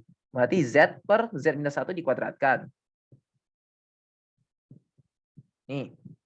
Nah, terus kita kali dengan z, berarti kan jadi z kuadrat. Sekarang x0-nya berapa? 0 kan, berarti hilang. Berarti untuk ini, apabila kita transform jadi z, maka dia jadi z kuadrat per z minus 1 dikuadratkan. Oke, berarti semua ini bakal sama dengan z kuadrat per z minus 1 dikuadratkan. Oke, berarti kita simplifikasi aja. Jadi nanti dia bakal jadi cepet-cepet aja 2z kuadrat YZ kurang 2z kuadrat kurang 4z minus 3z YZ ditambah lagi dengan 3z dikurangi lagi dengan 2YZ sama dengan 6, kita kali dengan transformasinya z kuadrat per z minus 1 dikuadratkan. Oke, sekarang YZ kita faktorin. Jadi YZ dalam kurung 2z kuadrat kurang 3z kurang 2. Oke, sama dengan 6 dikali z kuadrat per z minus 1 dikuadratkan. Ini ada slide sebelah bawah ada. Oke. Kemudian kita tambah dengan apa yang bersisa di sisi kiri. Ini kan ada sisa minus 2z kuadrat, berarti tambah ya udah 2z kuadrat. Berarti oke, udah. Sekarang sisa 4z sama 3z. 4z tambah 3z kan minus z. Pindah ke kanan jadi tambah z. Oke. Sekarang kita sisain YZ ini kan bakal jadi 6 z kuadrat per z minus 1 dikuadratkan. Terus ditambah ini misalnya kita dalam kurungin nih. 2z kuadrat tambah z. Terus kita bagi semua dengan 2z kuadrat minus 3z minus 2. Oke, rumit. Tapi bakal disimplifikasi ketika kita ubah sesuatu di sini. 2z kuadrat minus 3z minus 2 ini kalau kita faktorin itu jadi 2z tambah 1 dikali dengan z minus 2. Terus yang di atas ini kalau kita faktorin maka dia jadi z 2z tambah 1. Nah, nanti di sini ini bisa kita potong. Jadi kita pisah. Maka nanti dia kalau dipisah, dia bakal jadi 6 dikali z kuadrat per 2z tambah 1, z kurang 2, z minus 1, tapi dikuadratkan. Oke, terus kita tambah dengan z dikali 2z tambah 1 per 2z tambah 1 per z kuadrat. Ini kan sama ini kan nanti dicoret ya. Berarti nanti ditambah dengan z per z kurang 2. Oke, ya memang nggak bisa disimplifikasi lagi. Tapi nanti kita bakal coba bikin dia linear supaya kita inversin. Nah, inversin itu ya nanti kita bakal dapat fungsi yn ini sebenarnya berapa gitu. Sekarang buat kita bikin ini bentuknya jadi linear, kita harus pisah-pisahin. Jadi ini bakal diparsialin. Nah, caranya apa ya? Udah kita pakai cara tergampang. Heaviside. Jadi kita anggap yang ada di dalam kurung ini sebuah fungsi. Misalnya kita anggap dia jadi WZ. Kayak tadi kita udah pakai X kan. Ada Y juga. Jadi kita pakai W aja. Sekarang WZ ini adalah 6Z kuadrat per tadi Z minus 1 dikuadratkan 2Z plus 1 Z minus 2 ya. Nah sekarang Kalau kita perhatikan di rumus-rumus ini kan jarang banget kita ketemu bentuk yang di pembilangnya ini satu nih. Nah, tapi kalaupun pembilangnya satu, bentuknya jadi kompleks kayak gini. Tapi ada yang bentuknya lebih gampang, yaitu ketika kita bikin jadi ini, Z per Z minus B. Oleh karena itu, purposely, gua pindahin satu Z ke bawah. Jadi nanti WZ per Z sama dengan 6Z aja. Dibagi dengan pembilang yang penyebut yang sama. Nah, dari sini baru kita pisah. Sekarang ini kan kutubnya 2 ya. Berarti ada satu nilai doang tapi kutubnya 2. Berarti kita bakal pakai heavy side tapi yang involve diferensiasi. Jadi nanti dia bakal jadi A per Z minus 1 dikuadratkan ditambah B per Z minus 1 aja. Ditambah C per 2Z plus 1 ditambah D per Z minus 2. Oke? Semoga teman-teman masih ingat heavy side itu kayak gimana. Untuk mencari A itu berarti Z minus 1 dikuadratkan dikali WZ per Z. Oke. Terus dievaluasi ketika Z ini pembuat nolnya dari apa yang kita kaliin, yaitu 1. Oke. Nah, nanti singkat cerita bakal dapat minus 2. Terus yang B. B ini kita dapat dari, kita kaliin lagi kayak tadi, Z minus 1 penyebutnya. Oke. Nah, terus dikali dengan WZ per Z. Perbedaannya adalah di sini kita harus turunin. Berarti kita turunin terhadap Z. Oke. Baru kita evaluasi. Nah, hasilnya bakal jadi minus 5. Terus kalau C sama D karena ya kutubnya cuma 1 ya udah standar gitu kayak yang A ini. Berarti C-nya ya 2Z plus 1 WZ per Z. Terus kita evaluasi pada pembuat nolnya. Pembuat nol dari 2Z plus 1 berapa? Minus setengah. Berarti nanti kita bakal dapat berapa tuh? 4/15. Oke. Terus yang D ya udah Z minus 2. WZ per Z. Kita evaluasi pada pembuat nolnya. Yaitu 2. Berarti nanti kita dapat 24/5. Oke. Nah, dari sini baru deh kita bisa dapat WZ per Z-nya apa dalam bentuk ini. Nah, kita udah dapat kan? Berarti kita ganti aja nih. Ini berarti jadi minus 2, minus 5, 4/15, 24/5. Nah, sekarang 2Z plus 1 ini mau kita ubah. Karena yang lain kan Z minus, Z minus, Z minus. Ini kan 2Z plus sesuatu. Jadi kita mau ubah jadi bentuknya itu. Ini, gue hapus ini sebentar ya. Gue mau ubah supaya dia jadi Z plus sesuatu gitu. Nah, caranya adalah kita kali setengah. Jadi tadi tambah 24/5 dibagi dengan berapa tuh? Z minus 2. Nah, sekarang ini kalau dibagi 2, ini kan bakal jadi 2. Nah, terus kalau yang ini dibagi 2 lagi, maka ini jadi Z plus setengah. Oke? Nah, dari sini kita bisa balikin lagi Z-nya tadi. Jadi nanti Z-nya ini kan Z kuadrat nih. Berarti nanti jadi Z, Z, Z, Z. Nah, baru kita bisa pakai rumus yang nomor berapa tadi itu? Nomor 3. Jadi udah gampang lah. Maka dari itu kita bakal dapat YZ. Setelah nanti kita simplifikasi ya. Karena itu panjang. Nah, itu jadi nanti jadi minus 2. Terus Z minus 1 dikuadratkan. Yang ini. Oke. Kemudian kita kurangi dengan 5. Dikali lagi dengan Z per Z minus 1. Yang ini. Kemudian kita tambah dengan 2/15 dari Z per Z tambah setengah. Yang ini. Nah, untuk yang terakhir ini, yang 24/5 Z per Z minus 2 ini, kalau kita balik lagi ke slide yang sebelumnya, ada Z per Z minus 2 lagi. Berarti 24/5 ini harus kita tambah dengan 1. 1 itu kan 5/5. Berarti jadi 29/5 Z per Z minus 2. Oke, hasil akhirnya. Maka ketika kita pakai rumus yang 3 sama 6, karena tadi ada Z per Z minus 1 kuadrat, dikuadratkan, sorry. Maka kita akan dapat YN yaitu minus 2n dikurangi 5 dikalikan 1 pangkat n, tapi kan 1 pangkat berapapun kan tetap 1, jadi kurangi 5 aja cukup. Tapi gue tulis aja 1 pangkat n, gak apa-apa, sama aja. Terus ditambah 2/15 dikali 1/2 minus, dipangkatkan n. Kemudian kita tambah lagi dengan 29/5 dikalikan dengan 2 dipangkatkan n. Untuk n sama dengan 0, 1, 2, dan seterusnya. Karena n itu ya kayak tadi ada sigmanya. Mana tuh? Tuh, n-nya kan ada sigmanya tuh dari 0, 1, 2, 3, 4, 5, 6, 7, 8, dan seterusnya. Makanya kita pakai 0, 1, 2, 3, 4, dan seterusnya. Tuh.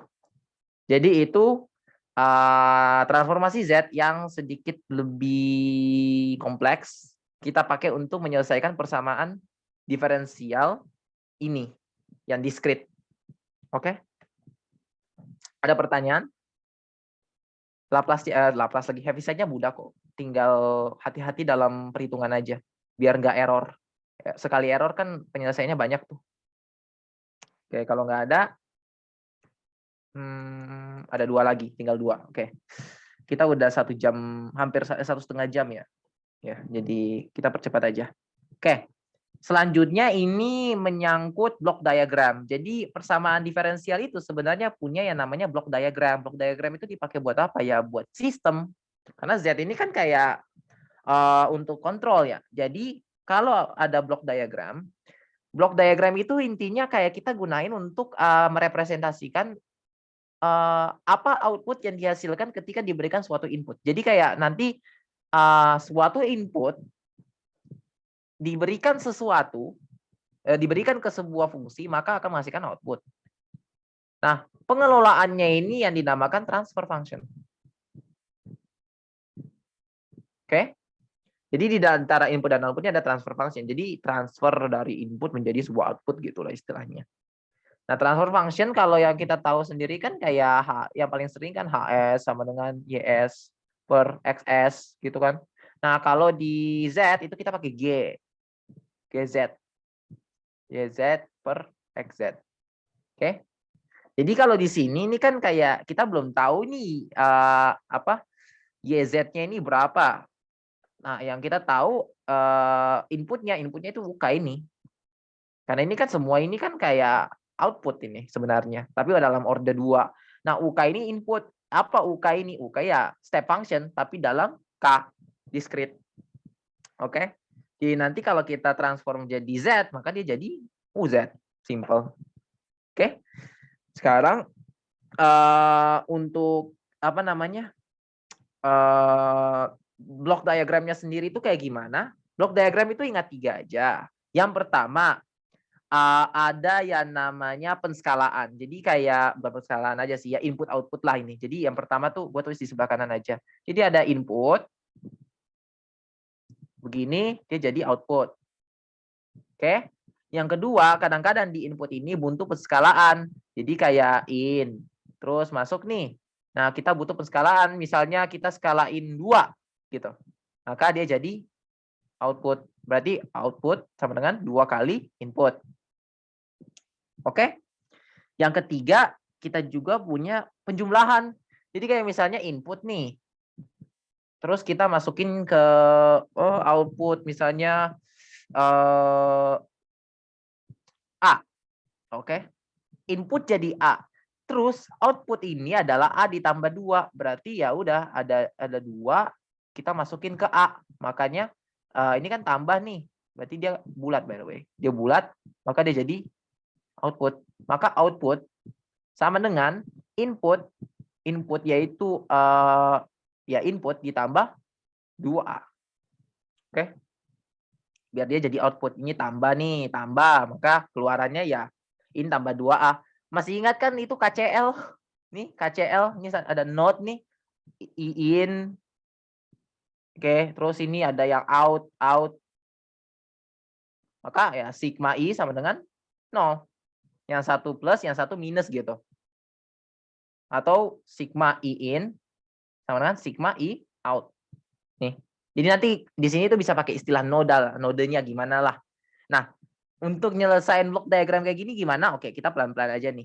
Jadi pertama ya obviously kita ubah jadi domain Z. Jadi kalau kita ubah jadi domain Z, berarti nanti bentuknya bakal jadi kayak yang gini dong. Karena ini kan order 2 nih. Nah, langsung gua skip aja ke hasil akhirnya. Nanti dia jadi Z kuadrat YZ tambah 0,5 Z YZ terus ditambah 0,25 YZ. Oke. Berarti nanti sama dengan UZ. Nah, oke. Ini udah dalam bentuk Z. Ini udah kita pakai kondisi awalnya nih.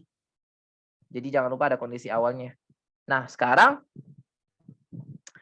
kita mau lihat kayak pertama, ini kan inputnya kan UZ ya, tadi udah di state inputnya itu kan UZ. Oke. Kemudian outputnya itu bakal jadi YZ. Oke. Nah, sekarang gimana caranya kita gambarin block diagram dari ini? Pertama, UZ menghasilkan output YZ tapi dengan penskalaan yang berbeda-beda. Otomatis kita bakal ada penjumlahan di sini, tapi dengan penskalaan. Nah, cara paling gampang adalah kita ambil satu YZ aja. Kita ambil yang penskalaannya paling besar. Jadi kita pakai Z kuadrat YZ ini. Berarti kita ubah-ubah nih, berarti minus 0,5 Z YZ, terus minus 0,25 YZ, terus tambah UZ, tambah inputnya. Oke? Berarti analoginya adalah supaya UZ ini jadi YZ, oke? Karena ya keluaran dari ini kan jadi Z kuadrat YZ kan. Jadi gue gambarin gimana ya? Gue pakai tinta biru deh. Biar lebih kelihatan. Nah, Z kuadrat YZ itu kan keluaran dari UZ ini.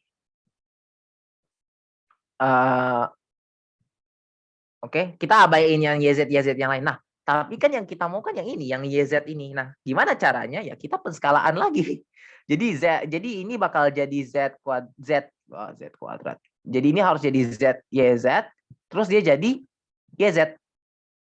Oke, caranya gimana? Kita pakai penskalaan. Nah, penskalaannya itu yang gimana? Ya, tadi lihat kan tadi waktu kita skalain nih input kita skalain 2, maka outputnya adalah 2 kali input. Berarti supaya keluarannya ini dia punya penskalaan 1 order di bawah, maka kita kaliin dengan Z minus 1. Ya, jadi Z YZ.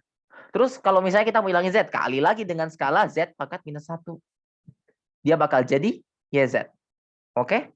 Semoga dapat intuisinya di sini. Sekarang, Z kuadrat YZ ini dia bakal sama dengan minus 0,5 Z YZ minus 0,25 YZ ditambah dengan UZ. Sekali lagi, Z kuadrat YZ yang ini, oke, gue hapus aja. Z kuadrat YZ yang ada di sebelah sini itu sama dengan minus 0,5 Z YZ minus 0,25 YZ ditambah dengan UZ. Berarti di sini node-nya itu ada yang keluar, ada yang masuk. Oke? Nah, sekarang yang masuk ini apa? UZ. Nah, sisanya itu keluar dong. Tapi bisa kita bawa sebagai masuk. Caranya gimana? Ubah tandanya kan. Berarti dari sini ini kan ada ZYZ nih. Nah, ZYZ yang ini kita bakal masukin sebagai input ke Z kuadrat YZ. Tapi kita pakai penskalaan minus 0,5. Ini yang dinamakan feedback. Oke? Ini yang dinamakan feedback. Jadi output kita balikin lagi jadi input ke suatu node. Ya, suatu node. Ini namanya node by the way. Tapi kita kasih penskalaan. Ya, itu namanya feedback. Nah, yang ini kita pakai, I believe kotak ya. Kotak. Tetap kotak sih. Gua hapus yang ini aja. Biar lebih rapi. Nah, terus yang ini yang di kotak yang di atas yang Z pangkat minus 1 ini namanya delay. Delay, scaling, terus input, terus ini output. Ini juga output sebenarnya. Ini juga output juga. Terus yang arahnya ke belakang ini namanya feedback. Oke? Terus berarti kita udah punya yang ini 0,5 Z YZ kan? Kemudian kita juga punya 0,25 YZ. Nah, berarti yang ini, output yang terakhir ini, kita skalain lagi dong. Berarti kita skalain kali ini dengan minus 0,25. Bawa lagi ke depan. Nah, inilah block diagram yang dimaksud. Nah, biasanya di sini kan kayak kalau di apa namanya? Di Dascom, flowchart itu kan kayak ada node kita bikin satu node gitu buat ngumpulin error-error ini jadi satu biar lebih rapi. Nah, kita pakai arrow ini namanya tuh adder. Jadi essentially ya udah kita bawa aja ke node ini baru dia masuk ke sini. Biar lebih rapi. Nah, inilah block diagram yang dimaksud. Jadi semacam flowchart tapi buat persamaan diferensial. Jadi ada input, ada output, kemudian ada beberapa output yang ditahan. Makanya penskalaan ini itu namanya delay. Jadi outputnya tahan dulu sampai dapat output paling terakhir. Kemudian dari output yang udah kita dapat ini, kita bisa tambahin ke output pertama atau kedua atau ketiga, itu namanya feedback. Feedback juga bisa diskalakan. Gitu. Ada pertanyaan? I guess gak ada, gue nggak tahu di kelas lain diajar atau enggak, tapi semoga diajar sih. Ini tuh kendali kalau nggak salah, control. Makanya block diagram harus ya ditahu lah ini karena ini ada delay. Jadi kayak dalam sistem itu kan kayak ada yang kausal gitu kan, ada yang tidak kausal. Makanya kayak delay dan penskalaan dan lain sebagainya ini krusial lah dalam menentukan certain input ini bakal ngehasilin output yang kayak gimana. Itu di control system. Ini yang terakhir. Dan ini tuh cuman sekedar pengulangan aja. Jadi kayak ini tuh cuman buat bangkitin intuisi aja. Kayak sekarang kita mau inversin nih kayak dari sebuah fungsi transfer. Kita mau dapat YT-nya itu berapa. Berarti kan pasti akan ada inversi di sini. Nah GZ ini kan sama dengan YZ per XZ. Sama dengan ini. Oke. Ya kita biar gampang XZ ini kita anggap satu aja deh.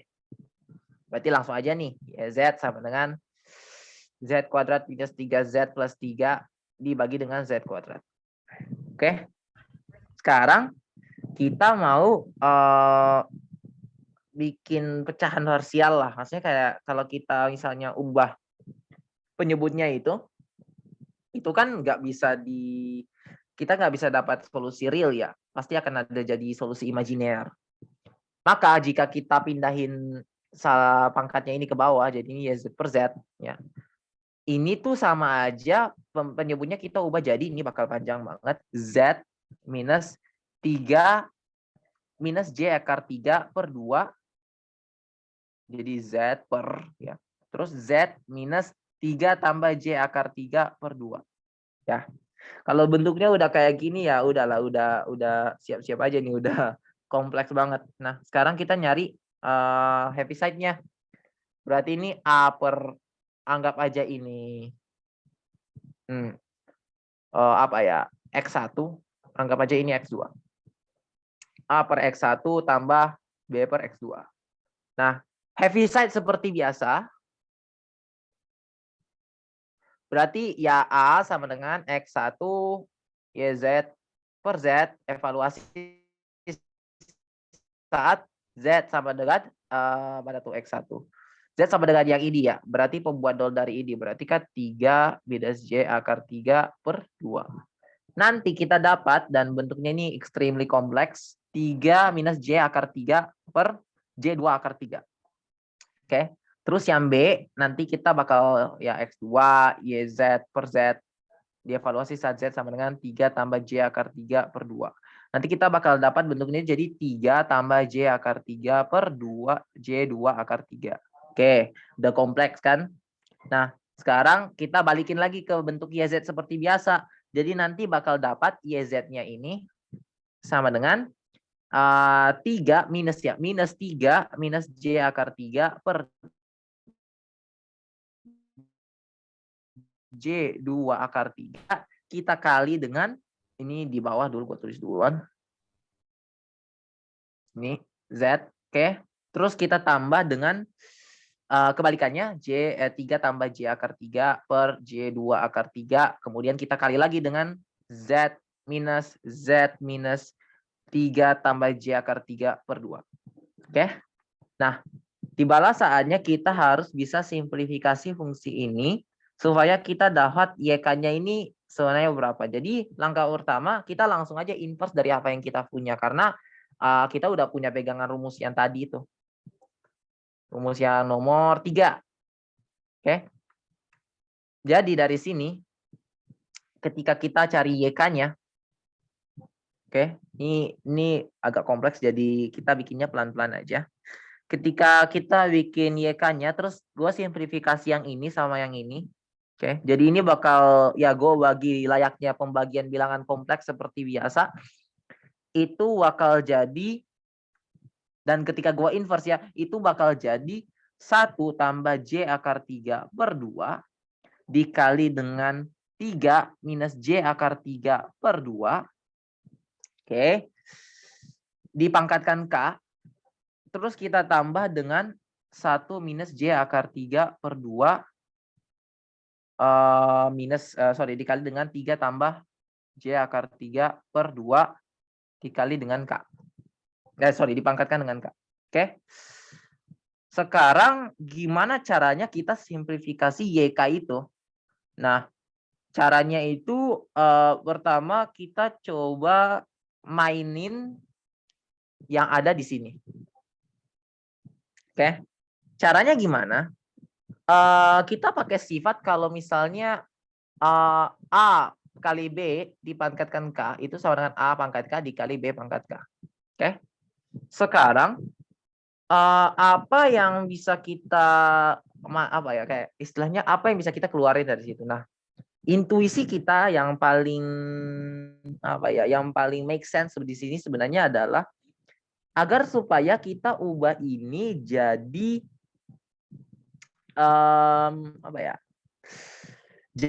jadi bentuk yang lebih baik. Ini kan bentuk kompleks ya. Nah, bentuk kompleks itu kan A plus JB nih.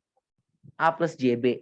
Kita bisa ubah bentuk kompleks ini kan jadi E pangkat minus J theta. Oke. Dan by the way, jangan lupa ada M ya. M, E pangkat minus J theta. Oke. Nah, ketika kita ubah kayak gini, berarti pertama, theta ini, bukan theta dulu sih. Pertama lihat A-nya dulu nih. A-nya ini harus sama dengan sinus dari theta. Cosinus. Cosinus. Terus B ini sama sinus dari theta. Maka theta ini adalah arcus tangen dari B per A. Oke, ini bentuk kompleks biasa udah dipelajari. Nah, sekarang kalau misalnya ini berubah jadi 3 per 2 minus J akar 3 per 2, kayak sinus berapa yang nilainya 3 per 2, cosinus berapa yang nilainya cosinus berapa yang nilainya 3 per 2, terus sinus berapa yang nilainya akar 3 per 2 gitu. Ada, tapi yang 3 per 2 ini berapa? Nah, nggak ada kan? Maka dari itu, kita keluarin sesuatu yang bisa membuat nilai yang ada di dalam sini itu bisa direpresentasikan dengan sinus dan cosinus. Caranya adalah kita faktorkan apa yang ketika kita faktorkan maka nilainya ini bakal berkurang gitu. Nah, yang paling bagus untuk difaktorkan di sini sebenarnya adalah akar 3. Kenapa?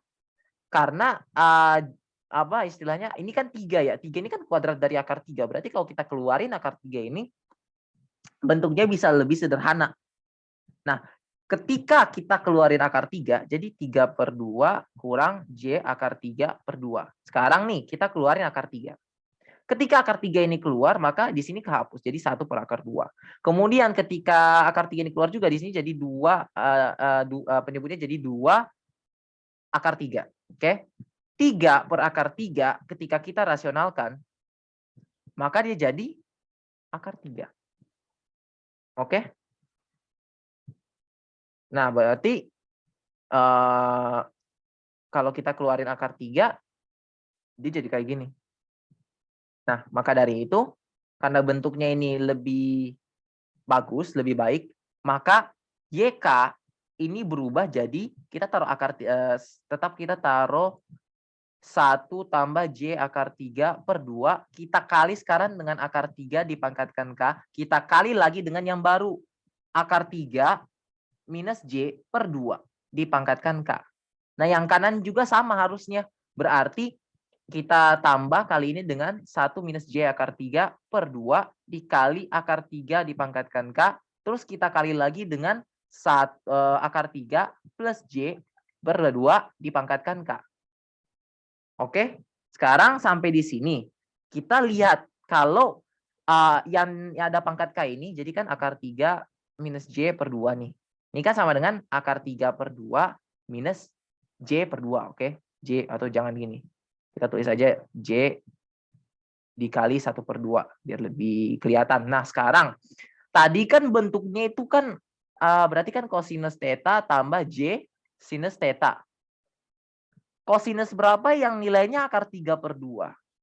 Berapa tuh? 30 derajat ya. Terus sinus berapa yang nilainya 1 per 2? 30 derajat juga. Nah, sekarang kita bisa representasikan ini dengan bentuk eksponensial. Berarti ini tuh sama aja dengan E dipangkatkan minus J V per 6. Oke. Nah, sekarang bentuknya itu lebih gampang. Berarti ketika nanti gue simplifikasi semua ini, karena semua ini bisa direpresentasi nama bentuk trigonometrik, kecuali yang akar 3 pangkat K ini ya memang karena gimana caranya mau direpresentasiin itu kan cuma bilangan irasional aja. Maka nanti ketika kita ganti semuanya jadi exponential form, YK bakal berubah jadi E dipangkatkan, atau jangan pakai E deh, kita pakai eksponensial aja. Eksponensial dari minus JP per 3. Terus kita kali dengan eksponensial. Jadi JP per 3 itu yang pertama nih, yang 1. Sekarang yang kedua, ini kan dipangkatkan K. Berarti nanti kita lihat nih, kosinus berapa yang nilainya akar 3 per 2. Kosinus berapa tuh? 30 ya, kalau nggak salah. Berarti eksponensial di sini bakal jadi JPK per 6. Oke, minus 30 by the way, karena ini minus. Hati-hati. Oke. Kita bisa pakai arkus tangan sih biar lebih gampang, biar gak pusing juga. Sekarang setelah kita dapat itu, kita jangan lupa kali dengan akar 3 dipangkatkan K. Oke. Jadi bentuk yang sebelah kiri udah berubah. Sekarang kita ubah bentuk sebelah kanan. Berarti bentuk sebelah kanannya itu kalau kita perhatikan di sini, oke. Berarti yang ini bakal berubah jadi eksponensial JP per 3. Ini eksponensial minus JPK per 6, terus dikali dengan akar 3 dipangkatkan K. Berarti dia bakal jadi eksponensial JP per 3 dikali dengan eksponensial minus JPK per 6. Kemudian kita kali dengan akar 3 dipangkatkan K. Ya, gue percepat karena udah hampir 2 jam. Kemudian YK ini sekarang kita faktorin akar 3 keluar. Akar 3 pangkat K ini keluar. Jadi akar 3 pangkat K. Kemudian kita masukin ke dalam semuanya ini. Terus ini kan bisa dikali nih. Berarti kita bisa jumlahin. Berarti eksponensial. JPK minus JP per 3 tambah JPK per 6. Terus kita tambah dengan eksponensial JP per 3 dikurangi JPK per 6. Oke, sekarang kita simplifikasi lagi. Nanti YK ini bakal jadi akar 3 dipangkatkan K. Kemudian kita kali yang di dalam ini kita bakal simplifikasi sehingga dia bakal jadi eksponensial JP per 6, sorry. JP per 6 dikali K minus 2. Oke, ditambah eksponensial JP per 6 dikali minus JP per 6 dikali K minus 2. Oke. Nah, dari sini bentuk yang ini bisa kita simplifikasi lagi jadi apa dong? Kosinus. Nah, kalau kita ubah ini jadi kosinus berarti kita harus kali dengan setengah. Terus kita kali dengan 2. Maka YK ini bakal jadi akar pangkat 3 dari K. Kemudian semua ekspresi ini yang ada di yang ini nih, oke, kita kalau kali dengan 1/2, maka bentuknya itu bakal berubah jadi cosinus Pi dikali K minus 2 dibagi 6. Oke, jangan lupa kita kali dengan 2. Berarti sama dengan 2 dikali akar 3 dipangkatkan K cosinus Pi/6 K minus 2. Oke. Nah, ini kalau jawaban akhirnya udah gini udah oke. Tapi ya tadi di soal itu mana tuh? Tadi di soal itu kan kita ada sin sebenarnya. Jadi kita bisa ubah ini jadi sin. Nah, cara ubahnya dari jadi sin itu gimana? Jadi cara ubah jadi sin itu ya kita pakai fakta bahwa sinus X sama dengan cosinus Pi/2 minus X. Oke? Berarti YK ini juga sama dengan 2 dikali akar 3 dipangkatkan K sinus Pi/2 dikurangi Pi/6 K minus 2. Oke? Berarti kalau ya Pi/2 minus Pi/6 K minus Pi/3 dong. Tambah Pi/3 kan? Pi/2 tambah Pi/3 berapa? 5 Pi/6 ya? Atau berapa sih? Bentar. 6 kan? Berarti 3 pi tambah 2 pi, 5 pi, bener, oke. Nah, nanti ketika kita simplifikasi bentuk ini, itu bakal jadi sinus di dalam ini bakal tersimplifikasi jadi 2 dikali akar 3 dipangkatkan K sinus. Nanti bentuknya sama kayak kosinus, cuman bedanya ini pergeserannya cuma 1. Pi/6 dikali dengan K minus 1. Selesai. Jadi dari bentuk yang kompleksitasnya kayak gini yang ada J dimanapun itu berada, dia berubah jadi bentuk yang kelihatannya lebih simpel, yaitu bentuk trigonometrik, walaupun ya masih ada bentuk apa namanya irasional di sini, tapi who cares. Jadi ada bentuk yang sebenarnya kalau kita mau transformasiin balik juga ya udah bisa, karena ya kita punya rumus ini tadi, mana tuh rumus yang ini. Jadi kita bisa, bukan rumus yang ini, rumus yang ini. Atau enggak rumus yang ini, sama aja. Nah, oleh karena itu ya udah, kita udah dapat bahwa hasil fungsi YK yang mau kita cari ini adalah ini. Ya, that concludes the assistancy. Ada pertanyaan kah?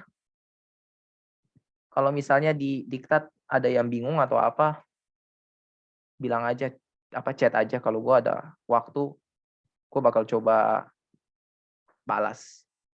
Kalau misalnya nggak ada pertanyaan yang ada di slide ini, mungkin nanti slide-nya gue kasih ke Akpro biar bisa dipelajari. Sebelumnya kalau misalnya tadi ada kesalahan dalam perhitungan ya sorry, kalau misalnya kurang teliti atau apa, mungkin nanti bisa dikoreksi juga. Ini nanti slide-nya cuma nanti gue kasih ke ya sekarang ke Olive ya. Awalnya tadi ke Rafa, cuma nanti ke Olive aja. Kemudian kalau misalnya nggak ada pertanyaan, pesan terakhirnya cuman kayak tadi yang gue bilang di awal, ini materi-materi yang ini tuh ya anggapannya itu kayak kalkulus lu perluin buat matematika teknik. Sekarang matematika teknik ini lu perluin buat kayak mata kuliah yang udah berkaitan sama telekomunikasi, teknik kendali, power and energy gitu. Jadi namanya aja matematika teknik, berarti ini matematika yang akan digunain gitu untuk hal-hal keteknikan. Jadi ya memang butuh waktu untuk dipelajari, cuman kalau misalnya udah tahu ini ya udah tahu, udah bisa dipakai untuk analisis dan lain sebagainya. Kayak yang kemarin itu kayak yang dosen gue bilang, kayak bahkan anak anak yang dibimbing juga buat skripsinya aja analisisnya pakai transformasi Fourier kalau nggak salah. Jadi ya itu bakal krusial. Dan ya gue nggak tahu besok ada jadwal ujian atau enggak. Kalau gue sendiri hari Rabu. Kalau misalnya besok ada jadwal ujian, ya semangat. 1 minggu lagi kita libur. Nggak libur-libur amat, pasti banyak yang punya kesibukan lain. Kemudian semangat juga buat matematika teknik, ini 4 SKS, jadi no play-play, jangan diremehkan karena ini bakal sangat memberi dampak ya yang krusial ke IP nantinya, IP semester 3 nantinya. Oke, kalau misalnya nggak ada lagi, gue cukupkan aja sampai di sini. Nanti kalau misalnya ada pertanyaan, silakan tanya aja, PPT-nya nanti gue share. Kemudian sekian, makasih udah join sampai akhir buat 24 orang ini. Olive boleh stop recording. Salam.